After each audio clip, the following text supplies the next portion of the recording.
All right, we are going to talk about the elections of 1824 and 1828.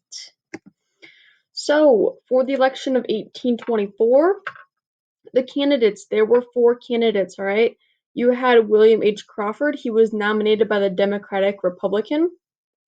He was a former senator of Georgia, okay, so he was from the South. Andrew Jackson, he was from Tennessee, which was considered the West. He was a war hero, like we talked about earlier.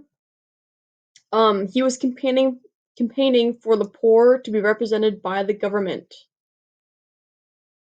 The other 2 were Henry Clay. Henry Clay, again, was the one that gave the idea for the Missouri Compromise. He was the Speaker of the House, and he was from Kentucky, which is also the West. The last one we have was John Quincy Adams. He was from Massachusetts. He was the son of the former President John Adams, he was the second president, was John Adams. And he was popular with the New England merchants. All right. So, the election of 1824, why was Jackson upset? All right, we are going to get into this, but as you see in this map here, okay, Jackson, right here, he is the blue, okay, in these different pie charts. So you can see here, Jackson, okay, the electoral vote, he won the electoral vote for the presidential election of 1824. He won the electoral vote. He also won the popular vote, okay, that's what the people, popularity vote, that's people voting. However, okay, since there was not an overwhelming favorite in the electoral vote, the vote then goes to the House of Representatives. So there's not really an overwhelming vote with this electoral vote right here because it's 37.9% and 32.2%.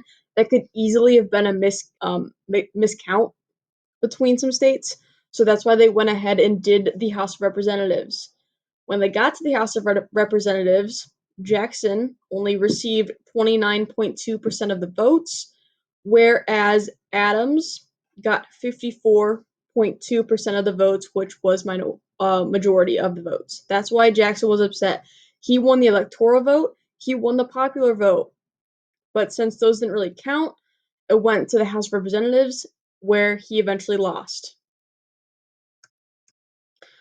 So this is breaking it down by numbers then. So you have the popular vote, which is the people, the Electoral College, and the House of Representatives. As you see, Jackson right here, he has 41% of the people. He has 38% Electoral College, and he has 29% of the House of Representatives. You go to Adams, okay, John Quincy Adams. He has 31% of the people, 31% of the Electoral College, and then 54% of the House of Representatives. Okay, that is how he won right there. So, the corrupt bargain, this is what Jackson said after he lost the campaign of 1824. Okay, so this refers, like I just said, to the election of 1824. Jackson got the popularity vote, okay, by the people and the Electoral College vote. The Electoral College, okay, this is required to have the majority of the votes to win, meaning you need to have more than 50%. Okay, more than 50% to win. He only had, let's see if we go back, he only had 38%. Okay, you need at least 50. So after that, the vote goes then to the House of Representatives, which if we go back here, okay, Adams now has the majority in the House, okay, 54%. Clay agreed to give his votes to Adams in exchange for being named the Secretary of State.